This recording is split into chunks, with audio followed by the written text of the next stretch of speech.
dahil yung public toilet doon matagal nang sarado, di ba?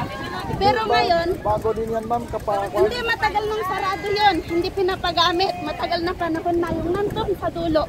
Ngayon ito, nung pinagawa, matagal na yan. Nung natapos yan, hanggang ngayon, di pa nila pinapagamit. Nakailang balik na ako dito. Ginawa yan para sa mga tao. Nagtataks ang mga tao. Lalo na kaming mga OFW. Sa totoo lang.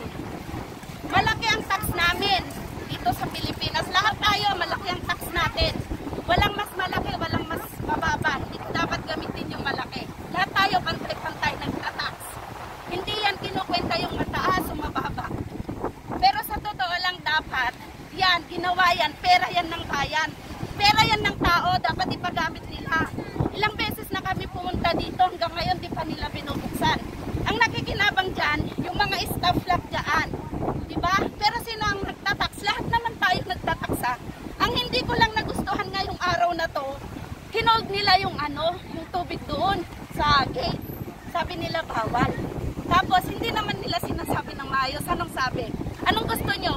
Tikitan kayo ng 500? Dalhin nyo yung tubig o iwan nyo dito. Sabi ganun. Tama ba yun? Sana man lang, yung nandun sa may entrance, yung pinaka-main ng guard siguro doon, pinaka-head nila o siguro. Dapat man lang sana, bilang mga mamamayang Pilipino, itong Dolomites na bits na to, para sa lahat, diba? Lahat tayo nagtatas. Sana man lang magkaroon dyan ng mga yung mga may jug-jug pa, para sa free na tubig para sa mga tao na pumupunta dito. Tapos maglagay sila ng basura doon. May mga basurahan dito tayo sa loob. Diba? Dapat may mga basurahan na kung iinom sila, itatapon doon. Hindi problema yung dyan kasi kahit anong gawin nila dyan, madumi dyan eh. Maraming basura eh. Non-stop yan eh, galing sa dagat eh. Tapos babawalan nila yung mga tao na pupunta dito. Dati naman. Kainit-init. Dati naman kasi mga diba? Kaso lang. Kainit-init. Hindi natin maalis yung kapag. Naiintindahan ko kabayan. Lahat tayo nagtatax. Nagbabayad ang gobyerno ng tagalinis dito. Ilang beses yan maglinis sa loob ng isang araw. At sa loob ng isang linggo, ilang beses nila to sinasara. Diba? May araw yan within week. May araw na sarado kasi linis Thursday. talaga. Every Kaya Thursday. hindi nila dapat ibawal yung tubig. Hindi yung dahilan. Dahil hindi mawawala ang basura dyan. Hindi yung dahilan para bawalin nila yung tao na magdala. Kahit ibawal nila ang pagkain, pero yung tubig, napakahalaga yun. Lalo na ngayon, ang init ng panahon, babawal nila ang tubig. Tapos, anong gusto nila sa tao? 30 minutes uwi na? Kasi sa sobrang init na uuhaw. Diba? Tama ka ba yan, diba? Oo. Lahat tayo nagtataksi. Sana makarating to sa presidente at mabuksan na yung CR dyan nang mapakinabangan naman ng mga taong bayan na nagtatax. Yun lang po. Kahit marami pa ako gustong sabihin, hindi ko na yun lang talaga. Mabuhay tayong lahat ng mga Pilipino. Sana magkaisa tayo. Mabuhay din po kayo, OFW channel po. Si Ma'am tuloy nasira yung beauty ni Ma'am tuloy. Imbes na mawala po yung stress ng mga pumupunta dito, lalo pong nai-stress sa totoo lang. Nasira tuloy yung beauty ni Ma'am ngayong Hindi araw. po talaga maganda yung Ngayon, syempre yung iba, hindi nila sasabihin na yung mga tao ang may problema. Ang sasabihin yung gobyerno. Direktang gano'n, di ba? Hindi naman pwede yung gano'n. Pero pag wala talagang pakikiisa, sa totoo lang wala. Kasi isipin nyo lahat ng mga nakakasakop sa bawat distrito, kung walang pakialam sa nasasakupan, walang mangyayari. Kung walang pakialam sa ang mga gobernador na nakakasakop sa bawat probinsya, wala talagang mangyayari. Sa bawat bayan, may mayor. Kung walang pakialam sa nasasakupan, wala talagang mangyayari. Sa bawat barangay, may barangay captain. Kung walang pakialam, diba? Anong mangyayari, diba? Kaya nga sabi, unity dapat eh. Kahit sa isang pamilya, kung walang unity, walang mangyayari. Lahat magulo. Mag-away-away talaga. Diba? Ang sa akin lang naman sana, kung ano yung para sa mga taong bayan, ibigay naman nila, diba? Bakit anong problema? Pera ng taong bayan yan. Pera natin lahat, diba? Bakit hindi nila ipagamit? Yun lang talaga. Ngayon lang talaga ako. Sa totoo lang. Pipilitin ko na lang maging masaya kahit paano. Kasi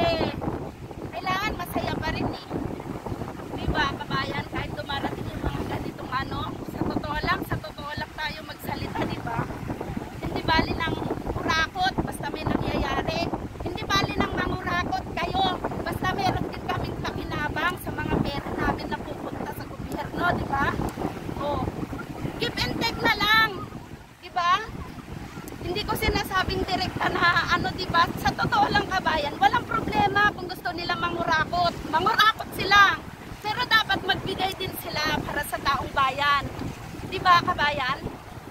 Yung para sa rights natin. Di ba?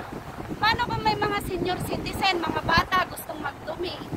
Tama ba na ang ganda-ganda ng CR natin, tapos ang ibibigay sa atin yung cubicle na ganon, napupuno ng ihe, ng panghi-panghi? Akala ko ba, ano tayo, ng turista? Di ba nakakahiya sa mga turista? O, na doon mo pinapaihi sa mga ganon, no? Wala naman tayo sa ibang bansa na malalayo ang mga bahay, tapos may mga ganyan yung park. Nandito tayo sa sarili nating bansa, karapatan natin gamitin yan. Ang tagal-tagal na natapos yan eh. 2 years. Hindi pa nila ipagamit hanggang ngayon, di ba? Oh, 2 Sana years. makarating naman sa presidente natin. Ako hindi ako vlogger, ayoko rin magpasikat, gusto ko lang talaga magsalita sa totoo lang. At sana, magbigay sila ng libreng tubig, kung naka-jar-jar dyan, di ba? Tapos pag uminom, itap agad sa basura para wala silang dahilan na bawal magdala. Kasi sa totoo lang dito, galing sa tax ng mga taong bayan, merong binabayaran na ano, di ba? Na mga naglilinis. O, kaya naman dapat may bumalik din sa atin na benepisyo kahit konti. Di ba? Kaya yun, maraming salamat sa inyo. Sana lahat ng mga nakarinig, makaintindi. God bless po sa ating lahat. Mabuhay tayong mga Pilipino. Lahat po tayo pantay-pantay. Walang mahirap, walang mayaman. Kailangan pantay-pantay. Kaya dapat, kung meron tayo na ibibigay sa kanila, dapat meron din tayong ma-receive. Hindi yung puro hirap na lang para sa mga nagtatax na taong bayan. Diba? Sige po, salamat po. God bless po sa ating lahat. Mabuhay po tayong lahat. Lalong-lalo na po sa inyong mga vloggers. Mabuhay po kayo. God bless you po.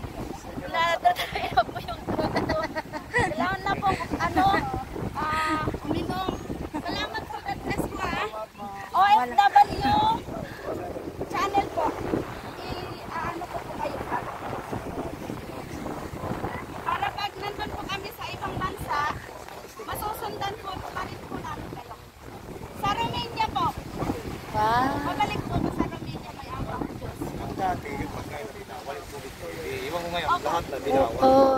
So yan guys, dati Kasi dito, parang hindi kasi alay. Bakit po? ingat po kayo. So yan guys, dati kasi dito sa Dolomite Beach, allowed po yung tubig. Ang hindi po allowed ay yung kumain ka dito sa loob. Yon. Pero ngayon, hindi na allowed ang tubig. Pinapaiwan po sa labas. Napakainit po ng panahon. Kaya naiintindihan natin si Madam doon sa kanyang nasabi. Lalo na't hindi na lang minsan, kundi maraming beses na pabalik-balik dito. At sa huling pagpunta niya dito, still, di pa rin open yung comfort room. So, nakakalungkot man. Pero sana nga guys, kung mapanood man ito ng mga kinauukulan, sana po mabigyan ng action at buksan na ang ating CR. Kasi napakaganda po ng ating CR, pero until now, hindi po pa po talaga nagagamit. So, ang nakakagamit lang dyan, yung staff, security guard, gano'n. Yan nga, ang ganda pa naman dito guys. At sana yung mga payong, ang dami-dami nating payong guys, sana maibalik na din yung mga payong. Dadalawa yung payong na nakikita natin na ilalagay dito.